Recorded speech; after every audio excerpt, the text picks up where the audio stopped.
semua mahasiswa baru yang datang tuh Nadia, semua pakai baju hitam putih. Sedangkan panitianya atau mahasiswa-mahasiswa senior tua pakai seragam batik yang warnanya dominan hitam. Jadi siapa perempuan batik merah aku tengok tadi tuh?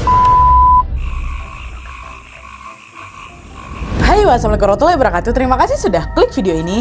Gimana kabar kalian wae? Semoga selalu sehat dimanapun kalian berada ya. Nih buat yang baru pulang kerja nih, jangan lupa istirahat wa. Buat kalian yang seharian udah ngurusin rumah dan juga keluarga, jangan lupa juga istirahat. Dan juga buat kalian yang mungkin masih sekolah atau kuliah, jangan lupa nih tugasnya dikerjain dulu sebelum nanti istirahat ya. By the way nih, ngomong-ngomong soal kuliah, aku jadi penasaran nih. Kalian pernah nggak sih mendengar cerita tentang aksi bully di kampus? Tentunya itu adalah tindakan yang tidak terpuji, selain bisa meninggalkan perasaan trauma, dalam beberapa kejadian tertentu, aksi bully ini juga membuat korbannya itu tidak tenang. Seperti di kisah yang akan aku ceritakan malam ini, Cerita yang datang dari seorang dosen sebuah perguruan tinggi swasta yang mengalami kejadian horor yang konon katanya teror itu tuh berasal dari aksi bully itu.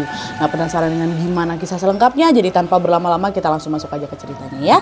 Check it out.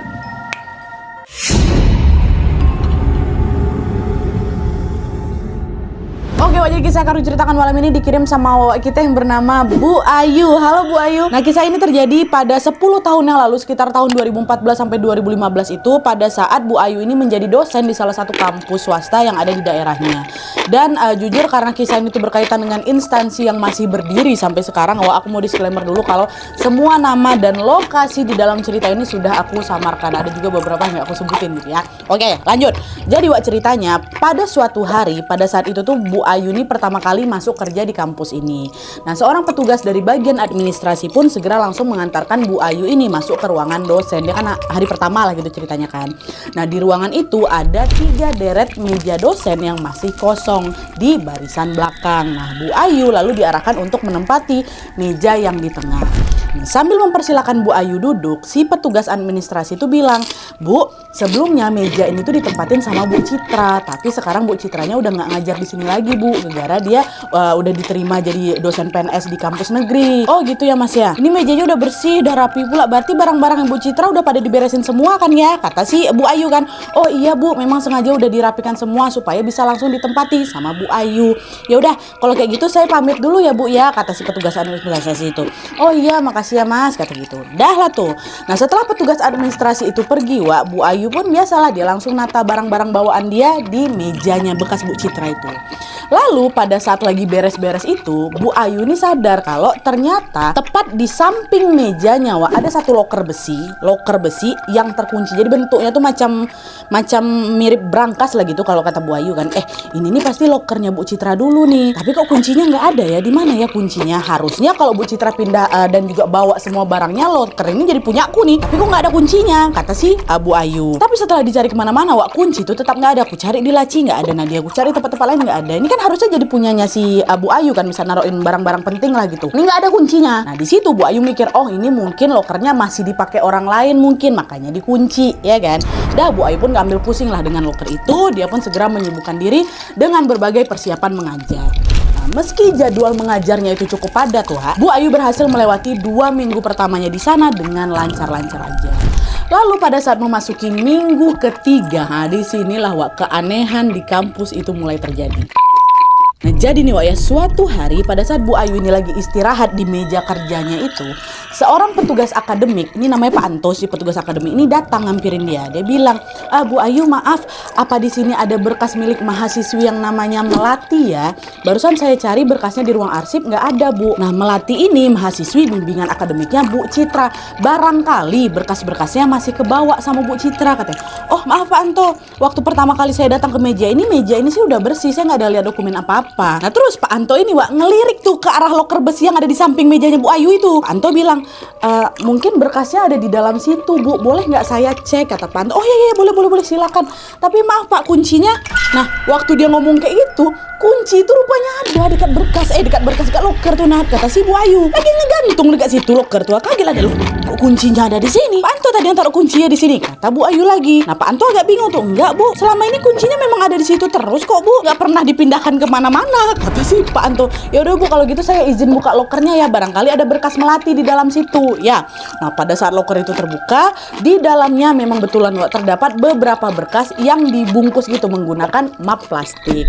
Pak Anto pun ngeluarin lah itu semua kan sambil menunjukkan map itu ke Bu Ayu gitu. Dan ini Bu, ini yang lagi saya cari. Di halaman depan map itu Wak, tertulis nama Melati, nama lengkap ini kan nama samaran ya, Melati beserta nomor mahasiswanya lah gitu. Pak Anto bilang, oh ternyata betul Bu, berkas milik Melati ada di sini. Kalau gitu saya izin ya Bu ya mau ngambil berkas ini, kata Pak Yanto. Oh iya Pak, silakan. Sama kunci lokernya ini lebih baik Bapak aja lah yang bawa, soalnya saya juga nggak pakai lokernya. Udah Bu, dipakai aja lokernya, itu bukan punya siapa-siapa kok. Kalau Bu Ayu mau pakai ya udah Ibu pakai aja, nih kuncinya saya tinggal di sini ya, kata Pak Anto kayak gitu. Nah udah tuh, waktu itu nggak langsung pergi sambil kenalan bentar lah gitu kan, bercakap-cakap ringan. Nah di situ aku sempat nengok tuh berkas si Melati yang lagi dipegang sama si Pak Anto itu. Yang dilihat sama Bu Ayu adalah nomor induknya Melati. Wah. Nah seperti yang kalian tahu, nomor induk mahasiswa ini kan juga menunjukkan tahun berapa kita masuk ke kampus itu ya kan, biasa kayak gitu kan, bisa kelihatan ini mahasiswanya angkatan berapa gitu. Nah nomor induknya Melati itu menunjukkan kalau dia adalah mahasiswa angkatan 6 tahun lalu. Itu berarti kalau misalnya sekarang tuh di tahun 2014 atau 2015 itu si Melati ini harusnya sudah masuk semester 12. Ngebatin lah Bu Ayu di situ.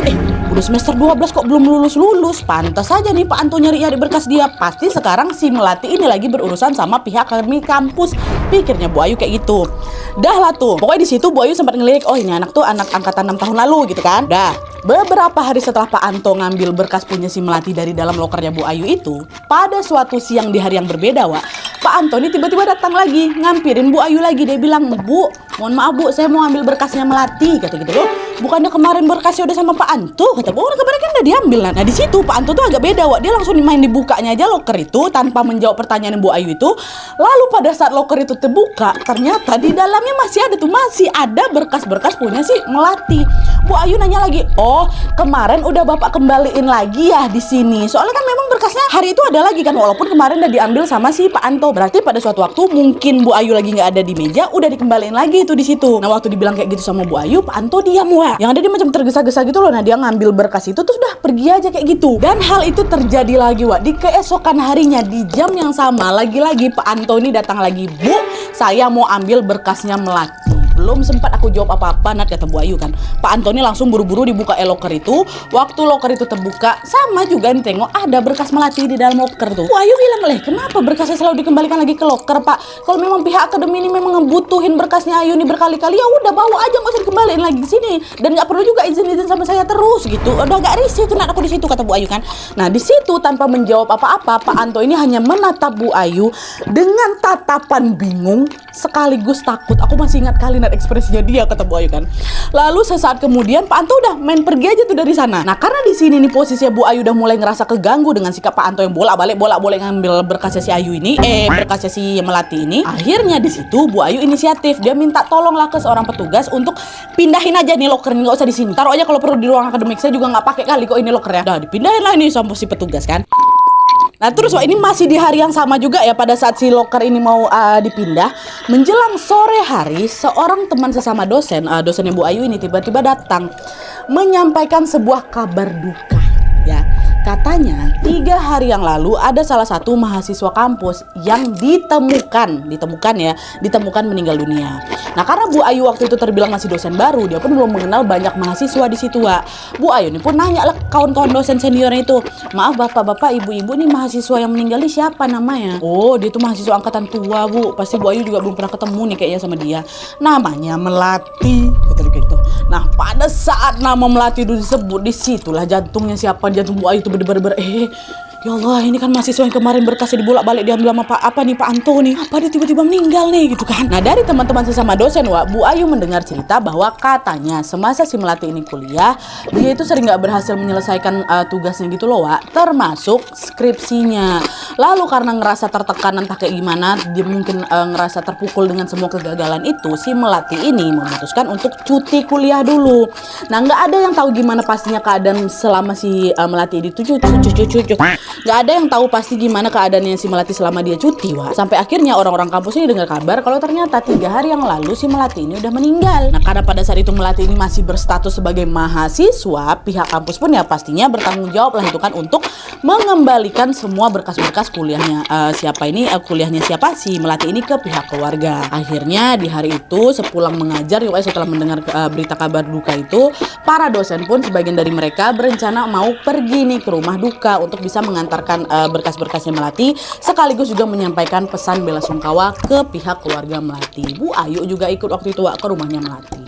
Dan saat rombongan mereka ini akan berangkat, Wak, disitulah Bu Ayu itu bertemu sama Pak Anto. Ini petugas akademian dari kemarin bolak-balik nyari berkasnya si Ayunya, ketemu sama Pak Anto. Nah, waktu itu Bu Ayu sama Pak Anto ini juga ikut, Wak. Nah, waktu itu Bu Ayu sama Pak Anto ini nggak ngobrol, nggak nanya kayak gimana, cuman mereka saling bertatap-tatap aja, tapi diem-dieman. Tatapan mereka ini seolah-olah menunjukkan kalau mereka ini udah sama-sama tahu nih tentang apa yang sebenarnya terjadi gitu loh. Semacam lagi bilang, iya Melati meninggal 3 hari yang lalu. Kejanggalan soal berkas sama loker kemarin itu ada hubungannya nih sama kematian Melati ya. Kayak gitu, mereka tuh sama-sama tahu lah gitu dengan pandangan itu, Wak. Udah lah tuh, singkat cerita mereka udah selesai takziah, kembalilah lagi ke kampus dengan aktivitas seperti biasa.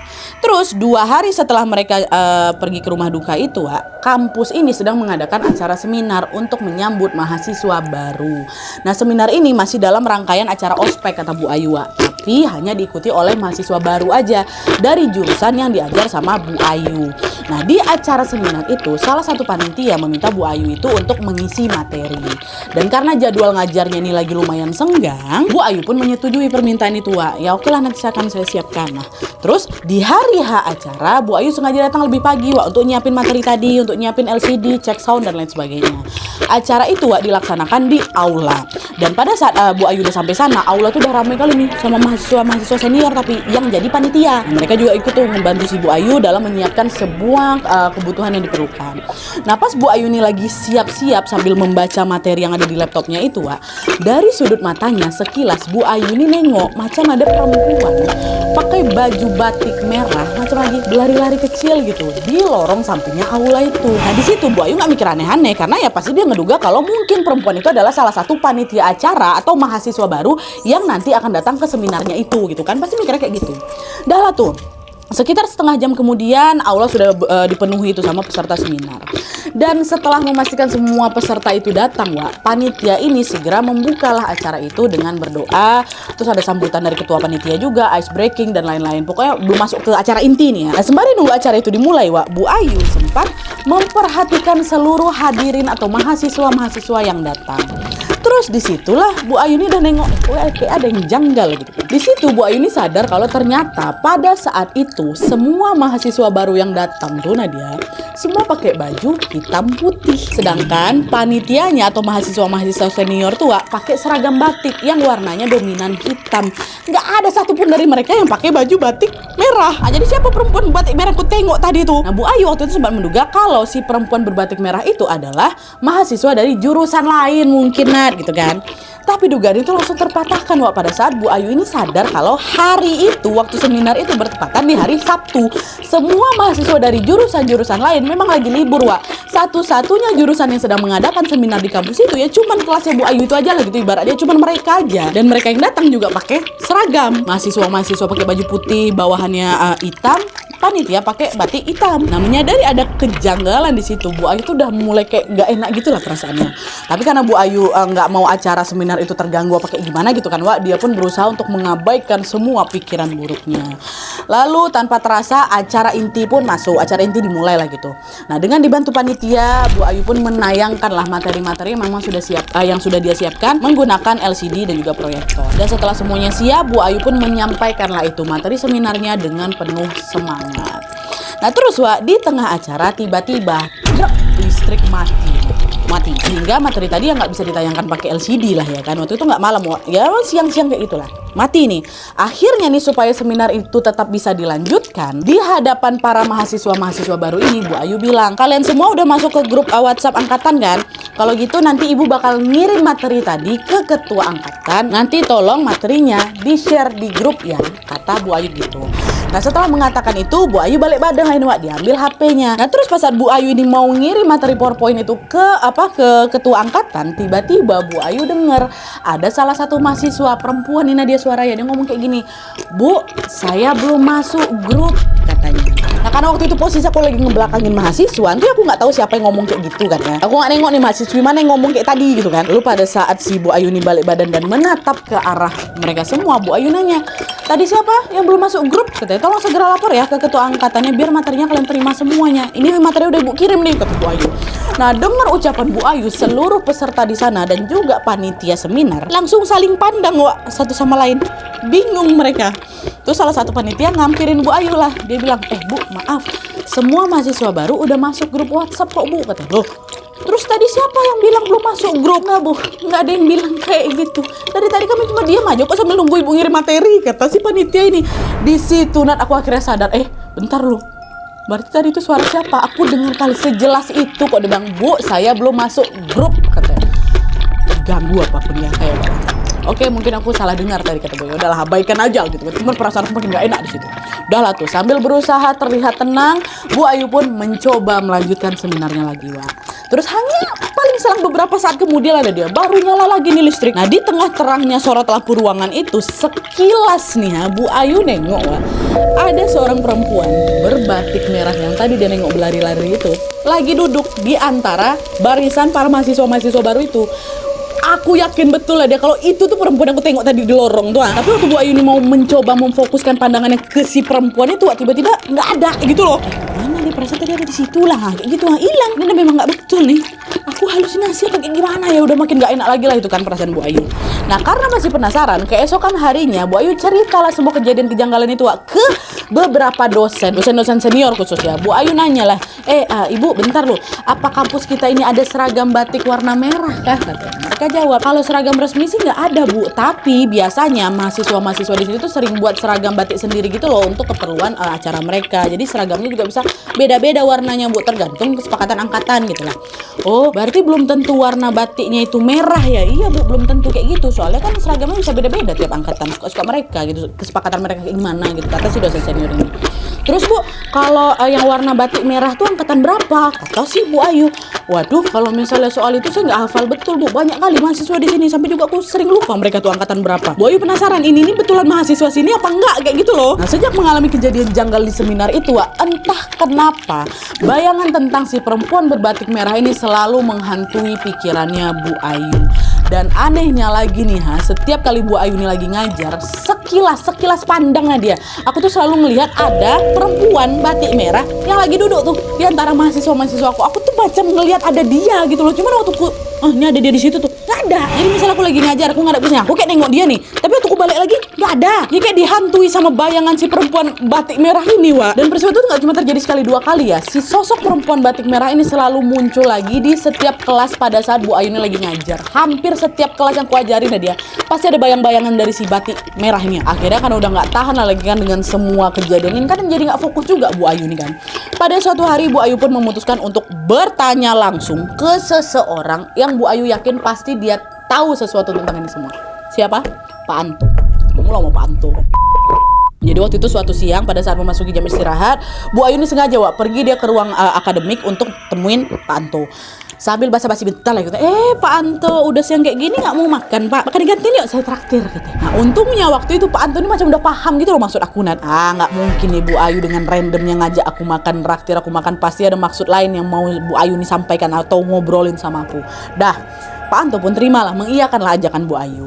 Nah terus sebelum Pak Anto ini beranjak meninggalkan meja kerjanya, terlihat tuh Pak Anto ini sempat kayak ngambil sebuah map gitulah, map.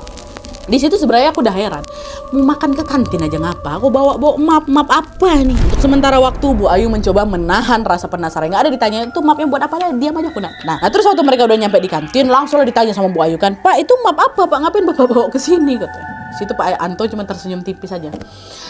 Bu, soal ini nanti aja ya. Dah, sekarang gini ya Bu, Ibu cerita aja lah duluan. Ada apa kok tiba-tiba ngajak saya makan bareng, ha? Ada yang mau dibicarain kan? Kata Pak Anto pun macam udah tahu aja gitu. Nah, karena Bu Ayu itu tahu sepertinya Pak Anto ini udah tahu maksud dan tujuannya dia, akhirnya di hadapannya Pak Anto, Bu Ayu pun menceritakan semuanya, Wak. Mulai dari kejadian janggal waktu dia seminar tuh, sampai sosok perempuan berbatik merah yang terlihat selalu muncul di dalam kelasnya. Bu Ayu bilang, saya nggak tahu kenapa kejadian itu bisa kayak gini Pak. Saya nggak pernah ngalamin itu sebelumnya. Apa mungkin karena saya lagi halusinasi apa kayak gimana?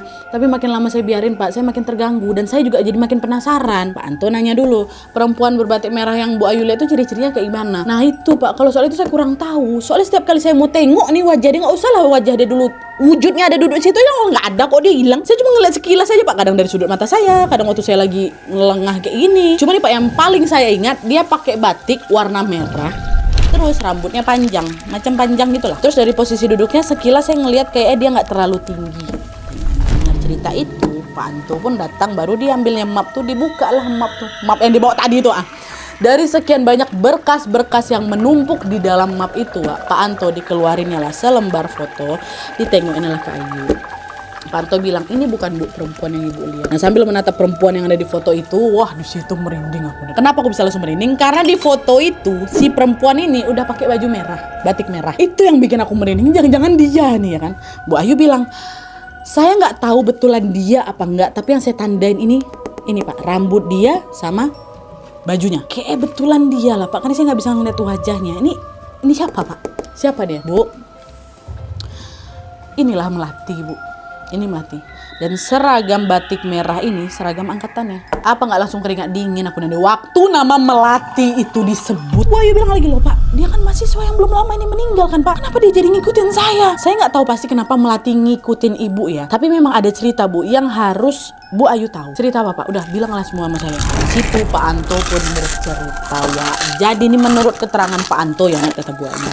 Semasa Melati kuliah dulu, ternyata si Melati ini sempat mengalami masalah finansial.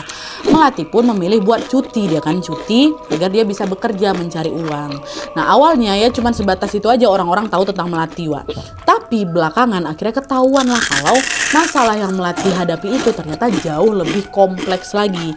Selain terkendala soal finansial Wak, semasa kuliah Melati ini juga sering mengalami pembulian. Pak Anto pun gak cerita detail tentang pembulian seperti apa yang dialami sama Melati. Nadia, aku juga udah lost kontak sama Pak Anto itu. Tapi yang jelas aksi pembulian itu cukup parah gitu loh Wak, sampai bikin si Melati itu nggak nyaman ada di kampus. Nah ini ada lagi nih, untuk mencari hiburan sekaligus juga tambahan uang Wak, akhirnya Melati ini memutuskan untuk bekerja. Tapi sayangnya dia tuh bukan bekerja di tempat yang semestinya gitu loh Wak. Jadi bukan pekerjaan yang betul lah gitu yang diambil sama si Melati ini. Sampai akhirnya beberapa waktu lalu pada saat dia mau bekerja itu, Melati kecelakaan, meninggal dunia. Dia jasadnya pun baru ditemukan beberapa hari setelah. Jadi macam mungkin korban tabrak lari apa kayak gimana gitu. Dan ternyata nih Wak ya, setelah Melati itu meninggal, nggak cuman Bu Ayu aja yang sering ngalamin gangguan Wak. Konon katanya Bu Citra, masih ingat kalian dosen pembimbing akademiknya Melati semasa kuliah tuh dosen sebelum Bu Ayu itu datang tempatnya sama Bu Ayu sekarang. Bu Citra tuh juga ngadu sama saya, kata Pak Anto. Bu Citra ngadu sama saya kalau dia itu sering diganggu melalui mimpi sama si Melati itu. Setiap malam di dalam mimpinya Bu Citra ini didatangin sama Melati dengan wujud yang menyeramkan. Terus itu juga si Melati itu macam marah-marah gitu loh Wak. Dia samperin Bu Citra, kenapa Bu Citra nggak pernah nolongin saya? Ibu kan tahu saya sering dibully, ibu lebih banyak habisin main HP dibanding membantu saya dihajar habis-habisan kayak gitu lah Wak. Si Bu Citra ini ceritain ke Pak Anto kayak gitu, si Melati ini marah-marah sama dia. Terus di mimpi yang lain katanya juga Bu Citra ini pernah disamperin sama Melati sambil marah-marah juga. Si Melati ngomong kayak gitu, sekarang saya udah mati, puas ibu kayak gitu. Nah saat Bu Ayu tahu kalau Bu Citra ini juga diteror lagi sama si sosok Melati, shock lah Bu Ayu. Dia nanya lagi, loh Pak bentar loh, saya kan nggak tahu apa-apa nih tentang kisah hidupnya si Melati kan Pak. Saya baru di sini, saya nggak berbuat salah apapun. Tapi kenapa saya ikutan didatangin juga? Ini dugaan saya aja nih Bu ya, ini dugaan saya, kata Pak Anto. Sepertinya Melati itu ngedatangin Bu Ayu karena Bu Ayu sekarang lagi nempatin meja kerjanya Bu Citra. Nah, terus gimana Pak? Saya nggak kenal sama Melati. Terus apa yang saya lakukan sekarang? Udah Bu, banyak-banyak kayak doa semoga si Melati nggak ganggu kamu lagi, kata Pak Anto. Kayak gitu aja Nat. Tapi betul juga sih, memang harus berdoa aja. Udahlah tuh kan, sesuai dengan ucapannya Pak Anto. Setelah mendengarkan itu, Bu Ayu pun melanjutkan aktivitasnya di kampus sambil lebih banyak lagi berdoa. Tapi apa yang terjadi selanjutnya ternyata jauh lebih parah lagi Nat. Entah kayak gimana ceritanya nih, cerita tentang Bu Ayu yang diikut-ikutin sama sosok Melati. tersebar kemana-mana di kampus tuh. Entah siapa yang buka duluan, aku nggak pernah buka, mungkin dari Pak Anto harusnya, atau dari beberapa dosen-dosen yang lain gitu. Nah pada suatu malam nih, ketika si kabar-kabar itu udah menyebar nih seluruh kampus, pada suatu malam Bu Ayu didatangin sama Melati lewat mimpinya, Wak. Dan di mimpi itu, Wak, sama macam Bu Citra. Malam itu si Melati ini datang ke mimpinya Bu Ayu dalam wujud yang mengerikan. Di situ juga dia marah-marah sama aku. Kalian tahu dia ngomong apa? Kenapa kamu umbar aib saya? Kenapa ibu cerita tentang keadaan saya? Apa salah saya sama kamu? Gitu. Nah besok paginya waktu Bu Ayu ini berangkat ke kampus, di situ karena oke, Melati udah betulan nyampe ke aku udah nengok wujud dia tapi dengan wujud yang sangat mengerikan. Ini kayaknya aku harus lakukan sesuatu lah gitu kan, kata Bu Ayu.